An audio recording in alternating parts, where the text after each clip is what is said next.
This is it. This is the big one. Manchester United travelling to the Vitality in pursuit of Europa Conference football. I don't know. Joining me is Angelina Kelly. Ange, how are we doing? I'm good. How are you? I'm all right. Are you excited about the race for the Europa Conference? Which is so excited. Like. I'm so excited that we've actually discussed if we could withdraw from it. That's how excited I am. We've just been Googling the rules and the UEFA regulations of dropping out of a competition, and they were a bit vague as to what actually could happen. It's not impossible, though. No, it feels like that is an option that maybe United could try and pursue. Yeah. Has any club actually pursued the legal route of not going into a competition? We know that there's clubs that have decided to get the lawyers in when they want to qualify. Could we do it the other way around and say, look, legally we don't have to do this? I think so, because the majority of the time when teams are getting into that competition, it's teams of a lower calibre that are really excited to be competing for Europe, because they will more than likely not have that many chances to compete for something like the Champions League. Whereas at the end of the day, I'm not trying to be, big-headed, but we're Manchester United. That is not a tournament we should be in. And I know people can say, oh, you need to humble yourselves and blah, blah, blah, but it's not a competition we should be in ever. So I think we should explore it. I think we should explore. That's what it's come to. Beginning of this season, I was talking about title challenges and retaining trophies, and instead we're sat here saying, can we speak to the lawyers and try and not get into the Europa Conference? Just to give a little bit of context, looking at the table here, United are 11 points, I think, off the top five. Now, let's not forget as well, it's highly likely, or it's likely, I should say, that United that fifth place is Champions League, but it's not set in stone. No. I think this, as it stands, I think England are third in the coefficient anyway, as of this morning, or as of Friday morning. Yeah. So there's always the possibility, unless, we do expect City and Arsenal to, well, Arsenal's a bit more 50-50, but expect City to go on. But there might be a scenario where fifth place isn't Champions League football. But the good thing for us, it doesn't matter anyway. No. Because, I don't know, can you see Manchester United qualifying for the Champions League? No. I think it's done. I think we need to accept it now. I think it's over and done with. A lot. I know that people say, oh, you never know, and, luck always plays a role, and blah, blah, blah. But there are too many things that would need to go wrong for other teams and right for us. I think there's too many variables in it now. Yeah. For a while, I was still holding on to it. I think especially after, the FA Cup win against Liverpool, you're thinking, right, things can turn around. And I think after that Chelsea defeat, it just slips further and further away, and you think of all the points that have been dropped. So, yeah, I don't say it lightly, but I think we need to not focus on it. Just let us know where you stand on the Europa League itself, because it's the Europa Conference, which was discussed, the Champions League. What about the Europa League? Would you be happy to be in that? And not happy. Would you be all okay with that if that's what it came to? I think I'd be okay with that. Because as much as I say the Conference League is something that we shouldn't be in, I don't think you can kick the Europa League. I think that probably meets United more where they are at the minute. Yeah. So no, I wouldn't be looking to withdraw from the Europa League. I'll stay in that. You're not calling lawyers in if we get to the Europa League. You're okay with that? We can deal with that because at the end of the day, there are a lot of big teams that are in that competition. 100%. Listen, last season we played Barcelona. I know they're not going to be in it next season, but we played Barcelona in the Europa League. So it's not, we played Ajax in the final. It's not like a terrible competition. And if you're in it, you want to win it. The reason we're sort of talking about this, obviously, is United could actually get caught in the Premier League. West Ham, just looking at, are a point behind us, but they played a game more. Newcastle are 2 points behind us with the same amount of games. And then Chelsea have got 1 game in hand on us and are 5 points behind us. That late equaliser from Sheffield United really did us a bit of a favour. It's sad to how far we done fell, as Bunk Moreland said. Let's talk about this as well then, the rot, because Manchester United are we're in a bit of a pickle at the minute. Not in good form. I think we've got 1 win in our last 6 games, I think, in the Premier League, something like that. And also, we keep conceding these late goals. United, we haven't won in our last 3 matches. 2-2 draw against Liverpool, 4-3 loss to Chelsea, and a 1-1 draw against Brentford. That's 7 points dropped in the last 3 matches from goals conceded from the 84th minute onwards. Now, I will say this. The 84th minute onwards, is quite broad because a lot of games now have 10 minutes of added time. True. So you're looking at basically 16 minutes of the game still left to play. But the really frustrating ones for me, well, they're all frustrating, but Brentford to sort of do that smash and grab and then concede after what looked like a winner in the 96th minute, and the Chelsea one to concede 2 goals after 98 minutes is just horrendous. Game, I was at that game. It was horrible. It was horrible. I've literally the roller coaster of emotions that I don't think I've got over it. No, honestly. Are you permanently emotionally scarred? Yeah, I actually think I am. The only thing I will say is that going to Stamford Bridge as a neutral fan, I've seen 2 of arguably the most exciting games because don't ask me why, but I was there for Chelsea Man City. Disgusting. I know it was bad. Did you say your half and half scarf? Yeah, of course. No, didn't, before anyone gets on at me. That game and the United game. So as a neutral, there were 2 very exciting games, but for me, 2 horrible games. Obviously, this is in your professional capacity. Yes. Working for TalkSport. Did you manage to keep professional head on? Not at the United one. The United one, yeah, obviously. I was nearly crying. Was you? Yeah, I was fuming. Yeah, I was fuming. Swearing and I was working. Yeah, and I was having to like mouth it. I couldn't actually vocalize it. Yeah. And yeah, like working alongside me was like a former Chelsea player who was looked pretty happy with himself. Oh, and God, it's even worse, isn't it? I've been in them scenarios. Yeah, it is absolutely painful, minging and painful. Listen, with all that being said, let's talk about the trip to Bournemouth. Give us your predicted 11. Before you do though, Ange, before you talk us through it, I also want to get some score predictions. So everyone who you're watching, take your phone out, film yourself for 30 seconds in landscape, send your score predictions to paddockmatchday@gmail.com and we'll use them as part of our pre-match build-up for the watch along. Myself, Angelina's going to be here, Adam McCall is going to be here, so you can join us for that one. Talk us through your team. We know we've got an injury crisis. Yeah. This is the team you think Erik ten Hag will pick. Yes, so obviously Onana in goal. That's kind of a given, really. Yeah, I'm not as mad at him as I think a lot of people are.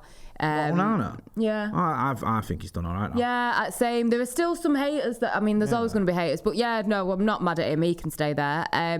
Back 4, that's just, with injuries. There wasn't that much thought that went into that in that who is available. No, 100%. I will say that Kambwala did... I'm not mad at him. I think that he's had some pretty decent moments. When I thought he did well against Liverpool. And a game like that. Yeah, I think if you look at his overall performance, it's very good. And I think considering the context, as a kid being thrown in at the deep end, the deep end to start against Liverpool. And he's only got a handful of appearances for United. Yeah. So that was ridiculous. And he did really well. Yeah, no, I'm looking forward to seeing what can come from him in the future. Going into the midfield, Kobbie Mainoo, I don't even need to explain that, do I? No, not at all. Bruno Fernandes is our captain. You would expect him to start. 100%. I'm not too sure about Scott McTominay. He's not. He was unwell, I think, or something was going on. Yeah. He wasn't available anyway for the Liverpool game. Casemiro, he's not been great. It's such a hard one, isn't it? If I'm being honest, listen, we all love Casemiro, but he's not the player that he was at Madrid, and he's certainly not even the player he was. There's a reason Real Madrid were happy to say goodbye. In his first season, I think he's been very erratic this season. Yeah, but again, not too sure with McTominay. I'll put Casemiro in, and fingers crossed he's a bit better than he has been. Then going to the front. Now, I've not put Rashford in, and listen, we've all had our frustrations with Rashford.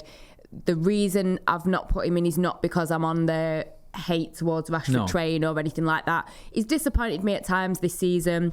I don't think it's far-fetched to say that he could have done better in many situations, but it's not anything negative to do with him. I'd like to see Garnacho on that left again and just see how he does. Højlund, obviously. And the thing with Antony, and I never thought I would say this, and we were talking about it earlier, I've been slightly impressed by one or two moments. No. And it's really surprised me. He's so shocked that an £80 million signing has done one or two moments in his second season in the club. Who would have thought it? Yeah. And I would just like to give him a few more minutes and just see what he can do and maybe build on some of what I would like to think he's got a bit of confidence over the last couple of games, despite the results. And just give him a few minutes, let him start and see how it goes. Do you know what? I agree with that. Like, I've been one of Anthony's sort of fiercest critics, but I think against Chelsea, against Liverpool in the FA Cup when he came on, and against Liverpool in the league, I was impressed with him. Yeah. I almost think it's the other way around. I don't even know if it is confidence. I think sometimes he needs to have almost a bit of humility. Like, don't try and do it all on your own. Don't shoot all the time. Yeah. Look for some of your teammates. Try and remember that you're not the star of the show, because he has linked up well with some of his teammates, and he does get involved in a way that some of the other players don't. So whilst I'm not certainly his biggest fan, I don't think that's it. He's turned a corner. He's the answer to our problems. I think he has shown glimpses of the reason why Erik ten Hag was obviously so keen to bring him to Manchester United. No, I get where you're coming from with all that. Mine's different. Only one player difference. I've put Marcus Rashford in. We don't know 100% whether he's going to be fit. I think if he is fit, he will play in this game. And let's not forget, this is a game United are desperate for some points in the league, even if it is just to stop the rot like we were talking about earlier. Get involved in the comments and let us know your predicted 11s, or even if you want to give us your preferred 11s, it's fine. Let us know what you think. Bournemouth battered us at Old Trafford. I think 3-0 flattered us, to be honest with you. It could have been 4 or 5. Just as a side, my daughter went there. She's only 7 as a birthday treat. No. It rained. She watched us get battered. She left after about 7 minutes. You're traumatising your children having them as United fans, aren't you? I'm glad I've not got kids, because it must be hard. Do you know what? My lad, I took him at the Bayern Munich game a few days later and we got knocked out of Europe, and him and his sister were arguing about who'd had it worse. She was like, I watched us get beat 3-0 at home to Bournemouth. He's like, I watched us get knocked out of Europe. We're not even in Europa. We got knocked out of Europe. That's how bad we were. For the sake of Jay's kids, United, come on, get man, it together. Help us out, man. Because I'm not going to give him the choice of supporting anyone else, but it makes it hard. Right, let's talk. Yeah, Dominic Solanke's been banging in the goals for Bournemouth. Scored against us. Yeah, 16 Premier League goals this season, plus 3 assists in 31 appearances. I mean, they've been doing well, haven't they? Because a lot of people looked at Bournemouth and thought, well, they're just going to struggle all season. But they've been comfortably mid-table for pretty much all season, as far as I can tell. They're 12th now. Only a point behind Wolves. And then if you look at... Am I right in thinking that Bournemouth have lost as many games as us, or am I reading that wrong? Oh, no. Is that... How many games have Bournemouth... We've lost 12, they've lost 12. Is that the start there? We've won 15, they've won 11. He's just... This is how we're comparing ourselves to. Do you know what I mean? No disrespect to Bournemouth. So if Bournemouth, like my maths are correct, if Bournemouth beat us, then they'll have lost fewer games than we have. Phenomenal, that really. But you know what? Looking at the table, when you put it into context, Brighton are praised every day of the week, it seems, from the way the club's organised to De Zerbi, etc., etc. Wolves have had a lot of praise as well. So I think when you see them kind of around teams like that, props to them, really. Is it Iola, the manager? Yeah, he's done a good job there. Yeah. He's gone under the radar a little bit, but Bournemouth, we've hardly any resources, mid-table. No disrespect to him, not trying to sort of pat them on the head, but they're probably the smallest club, maybe other than Luton in the Premier League in terms of the fan base and the size of the club, whatever. So to be mid-table, I think the Bournemouth fans would have bit your hand off for that beginning of the season. With all that being said, then give us your score prediction. Well, you know what? We're going to win. Yeah, that positivity. Yeah, we're going to win. I'm trying to rid myself of the memories of Chelsea. We're going to win, and we're going to know how to kill the game off. Yeah. We're not going to leave it at 1-0, and then they end up equalising, and then they end up beating us. No, I'm going to go for 2-0. I think we're going to win 2-0. Really? A clean sheet as well? Yeah. Wow. I'd like Onana to get a clean sheet. Yeah. I know with the defence, maybe I'm, reaching for the stars a little bit there with a clean sheet. I'm having to say that a clean sheet would be like a shock almost. But no, I'm going to be confident. and say, although we've had a few setbacks, we've also had a lot of positives to come from games recently. Yeah. Regarding player performances. Excuse me. You know, the FA Cup, the fact that we've got the FA Cup next weekend. Big game coming up. Things like that, maybe. Semi-final. Yeah. You know, if Rashford does play, you know, can he get on the score sheet? But good to see Højlund get a goal. Good to see Anthony get a goal. He's gone off the boil a little bit, hasn't he, Rasmus? Yeah, and his purple patch. We need to get him back to them numbers. We need to rein it back in. Yeah. So I'll go 2-0. Yeah. I hope I'm wrong. I half agree. Don't. Right. I think we will get a clean sheet, but I think it's going to be 0-0. I think this is going to be one of those games where it's like, why do we bother? Yeah. I hope I'm wrong, obviously. I want us to win.